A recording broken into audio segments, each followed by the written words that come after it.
Hi friends, నా పేరు Pavan. Welcome to my reviews తెలుగులో. ఇప్పుడే లైవ్లో రెండో టాస్క్ అయిపోయింది. ఆ స్నేల్ టాస్క్, ఆ నత్త టాస్క్.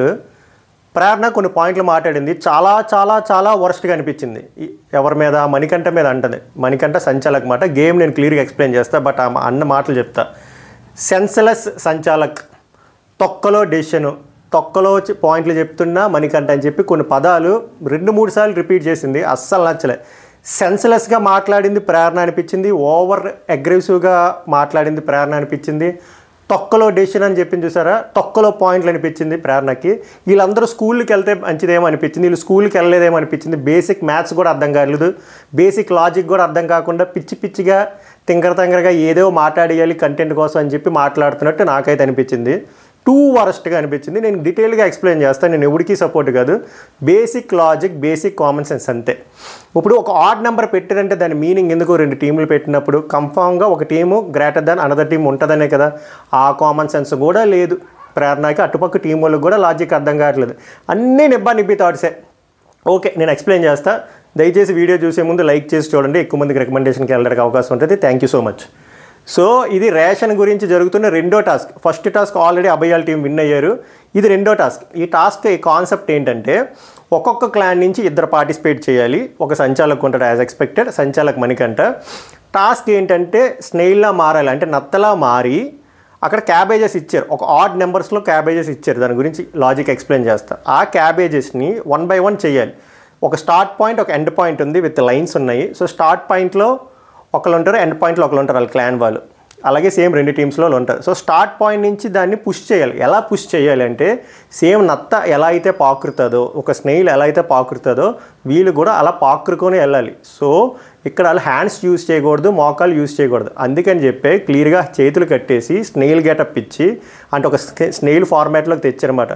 సో దట్ మొత్తం అంతా ఒకలాగే ఉంటుందని. ఇంకా హ్యూమన్ బాడీలో ఉండకుండా స్నేయిల్ బాడీలో పెట్టి వెనక ఒక బరువైంది పెట్టారు. ఎందుకంటే చాలా కష్టం అవుతుంది అప్పుడు పాకడం. చెయ్యిలు యూజ్ చేయకూడదు, మోకాలు యూజ్ చేయకూడదు. అంటే పాకురుకొని వెళ్ళాలి. పాకురుకొని వెళ్ళాలంటే కావాల్సిన మెయిన్ యాట్రిబ్యూట్స్ ఏంటి, మెయిన్ పారామీటర్స్ ఏంటి మనం అనుకుంటున్నట్టు? ఎజిలిటీ ఉండాలి. ఎజిలిటీ అంటే క్విక్గా ఉండాలి, ఆ పేస్ ఉండాలి. And flexibility is also very important. Focus ఉండాలి. అండ్ దాంతోపాటు పొడిగైన పర్సన్స్ ఎవరైనా ఉన్నారనుకోండి, ఆ ఏరియా ఏదైతే ఉందో త్వరగా కవర్ చేయొచ్చు. అది కూడా very important thing. Tallest person త్వరగా రీచ్ అవ్వచ్చు. అండ్ ఒక స్ట్రాటజీ కూడా వాడారు నిఖిల్ వాళ్ళు, దానివల్ల విన్ అయ్యారు.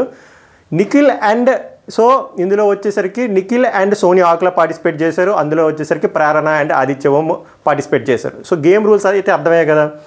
మణికంఠ క్లియర్గా ఏం చెప్తాడంటే, ఆ రూల్స్తో పాటు ఆ లైన్స్ ఏదైతే ఉన్నాయో ఆ లైన్స్ వైపు కానీ ఆ క్యాబేజెస్ మోర్ దెన్ 50% వెళ్తే నేను మళ్ళీ ఫస్ట్కి వెళ్ళి పెట్టేస్తానని క్లియర్గా చెప్పారు. First point number 1. బట్ ఇంకో పాయింట్ కూడా చెప్పుంటే బాగుండు. వీళ్ళు ఆ లైన్కి క్యాబేజే ఫోకస్ చేశారు, కానీ వీళ్ళు మనుషులు కూడా దాన్ని తోస్తున్నప్పుడు వీళ్ళు కూడా లైన్ క్రాస్ చేస్తారు. ఆల్మోస్ట్ ఆ లైన్ని దాటుకుంటూ వెళ్ళారు. అది కూడా చెప్పాల్సి ఉంది. అండ్ ఇంకో మిస్టేక్ మణికంఠ ఏం చేశాడంటే, ఫస్ట్ రౌండ్లోని లైవ్లో సరిగ్గా చూపించట్లే. ఇద్దరు వచ్చినప్పుడు క్యాబేజెస్ 2 చేతులతో పట్టుకొని ఒకేసారి పెట్టాల్సింది. బట్ ఫస్ట్ నిఖిలాలకి పెడుతున్నాడు, నెక్స్ట్ అభయాలకి పెడుతున్నాడు. అక్కడ నాకు బయాస్గా చేశాడో లేకపోతే అన్ఇంటెన్షనల్గా చేశాడో తెలియదు, కానీ అది రాంగ్ అనిపించింది. ఎందుకంటే 5 seconds అనేది కూడా వెరీ ఇంపార్టెంట్ ఇలాంటి గేమ్లో. అది ఎంత ఎజిలిటీతో ఉన్న గేమ్లో, ఎందుకంటే త్వరగా అయిపోతుంది. టైం మ్యాటర్స్ ఇక్కడ, యూఆర్ పర్చేసింగ్ టైం ఇక్కడ. సో 2 క్యాబేజీలు పట్టుకొని ఒకేసారి రెడీగా ఉండాల్సినవాడు రెడీగా లేడనిపించింది. అండ్ ఫస్ట్ ప్రిఫరెన్స్ వాళ్ళకి ఇవ్వడం వల్ల ఆ 5 seconds, ½ second అయినా కూడా కౌంట్ కదా, అక్కడ మిస్టేక్ చేశాడు అనిపించింది నాకు. Coming back to game, Nikhil, Sonia Akula, ఇక్కడ వచ్చేసి ప్రేరణ, ఆదిత్యవం. వీళ్ళ టీము గెలడానికి మెయిన్ కారణం నిఖిలే. సోనియా ఆకులా గారు యావరేజ్గానే ఆడారు, okay, I appreciated. But Nikhil అంత బాగా ఆడడం వల్ల వాళ్ళు గెలిచారనిపించింది. ఎందుకంటే అటుపక్క టీంలో ఆదిత్యవం గారు అంత సరిగ్గా ఆడలే. అంత టాలు, అంత ఫ్లెక్సిబిలిటీ ఉన్న పర్సన్ అయినా కూడా అంత బాగా ఆడలే.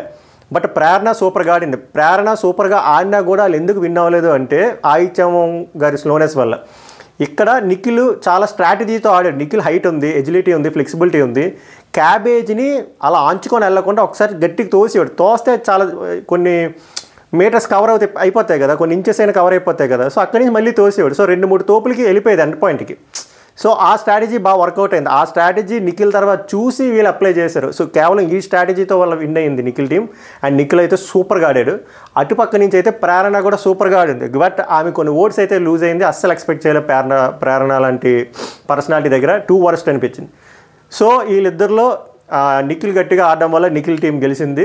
ఇక్కడ తుప్పాస్ పాయింట్ ఏం చెప్తారంటే ప్రేరణ అంటది, నువ్వు సంచలనంగా రాంగ్ తీసుకున్నావు, నువ్వు తుప్పాస్ డెసిషన్లు, నీకు అసలు గేమే అర్థం కాలేదు, క్యాబేజీలు అయిపోయినప్పుడు మా దగ్గర క్యాబేజీలు వచ్చి తీసుకొని ఇక్కడ పెట్టాలి కదంట. అది ఎన్న తెలవా, ఏమన్నా లాజిక్గా ఇది, స్కూల్కి వెళ్ళారా మీరు అనిపించింది. అక్కడ క్లియర్గా ఏం చెప్పారు, మీకున్ని క్యాబేజీల్లో త్వరగా ఎవరు పెడతారు అనేది మ్యాటర్. అందుకే ఆడ్ నెంబర్ ఇచ్చారు. ఈవెన్ నెంబర్ ఇస్తే మళ్ళీ ఆ ప్రాబిలిటీ మిస్ అవుతుందని ఆడ్ నెంబర్ ఇస్తే కన్ఫామ్గా one team is always greater than another team. Minimum basics కూడా తెలియకుండా వచ్చారు వీళ్ళు. అక్కడ వాదిస్తున్నారు. ఇంకో తుప్పాస్ లాజిక్ అబ్బాయి ప్రేరణ ఏం చెప్తారంటే, లెమన్స్ టాస్క్లో ఆర్జే శేఖర్ భాష అన్న అదే కదా చేశారు, చీస్ని వీళ్ళు పెట్టేశారంటే, ఓరే మబ్బు సార్లు అక్కడ లెమన్ టాస్క్ అయ్యింది రౌండ్ బేసిస్ మీద. సో రౌండ్ కంటూ ఒక కౌంట్ ఉంటుంది, ఒక కౌంటు, రెండో కౌంటు, మూడో కౌంట్. ఇది రౌండ్ బేసిస్ కాదు sir, number of items count అంతే తప్ప దాన్ని రిపీట్ చేయకూడదు. అందుకే అక్కడ ఆడ్ నెంబర్లు పెట్టారు. ఆ మాత్రం కూడా సెన్స్ లేకుండా మీరు మళ్ళీ మణికంఠన్ సెన్స్లెస్ అన్నారు చూసారా, హ్యాట్స్ ఆఫ్ సార్. నాకు ఇక్కడ బాగా ఏమనిపించిందంటే, ప్రేరణ అంత లూజ్ టంగ్లో సెన్స్లెస్, తుప్పాస్ డేషల్ అని అన్ని మాటలు ఇసిరేసిన అభయ్ నవీన్ అన్న ఏమన్నా మణికంఠ అయితే టెంపర్ లూజ్ అవ్వలేదు. మణికంఠ చేసింది నాకు 95% టాస్క్లు అంత పర్ఫెక్ట్గా అనిపించింది. మణికంఠ చెప్పిన పాయింట్ వ్యాలిడ్. అక్కడ క్యాబేజీలు తీయకూడదు. ఆయన చేసిన ఓన్లీ మిస్టేక్ ఏంటంటే 2 క్యాబేజీలు త్వరగా ఒకసారి పెట్టాలి తప్ప ఒకసారి ఒక టీంకి ఇచ్చి ఇంకోసారి ఒక టీంకి ఇచ్చే ఆ 5 సెకండ్స్, 4 సెకండ్స్, 3 సెకండ్స్ కూడా చాలా వాల్యుబుల్. అక్కడ రాంగ్ అనిపించింది. సో ఓవరాల్గా అంతా ఫెయిర్గానే జరిగింది. మణికంఠ తీసుకున్న డెసిషన్ కూడా ఫెయిర్గా అనిపించింది. అండ్ రూల్స్ అండ్ రెగ్యులేషన్లో ఆ ఒక్కటి తప్ప నాకు ఇంకేం మిస్టేక్ అనిపించలేదు. ప్రేరణ బిహేవియర్ అయితే టూ వరస్ట్ అనిపించింది. బట్ ప్రేరణ అయితే గేమ్ చాలా ఆడింది. మన ఆదిత్య ఓం గారు అద్భుతమైన పర్ఫార్మెన్స్ వల్ల వాళ్ళు ఓడిపోయారు. లేకపోయి ఉంటే ప్రేరణలాగే ఇంకొక అబ్బాయి ఎవరైనా అదే పేస్లో ఆడుంటే ఆల్ టీమ్ విన్ అవుతుంది. ఎందుకంటే ఇక్కడ సోనియా అకుల గారు కొంచెం స్లోగానే వెళ్ళారు, నిఖిల్ గట్టిగా ఆడారు, హ్యాట్స్ ఆఫ్. సో ఓవరాల్గా ఏం జరిగిందంటే నిఖిల్ వాళ్ళ టీం గెలిచారు ration. So 1-1. So next task వస్తుంది, మళ్ళీ అప్పుడు కలుద్దాం. మీకు ఈ టాస్క్ పైన మీ స్పందన ఏంటో చెప్పండి. ఎవరు రైట్ అనిపించారు, ఎవరు రాంగ్ అనిపించారు, మణికంఠ వర్సెస్ ప్రేరణలో ఎవరిది కరెక్ట్, ఎవరిది తుప్పాస్ పాయింట్లు, ఎవరి సెన్స్లెస్ పాయింట్లో కూడా కామెంట్ చేసి చెప్పండి. నేను చూస్తాను. మళ్ళీ నెక్స్ట్ వీడియోలో కలుద్దాం. Until then take care, bye bye.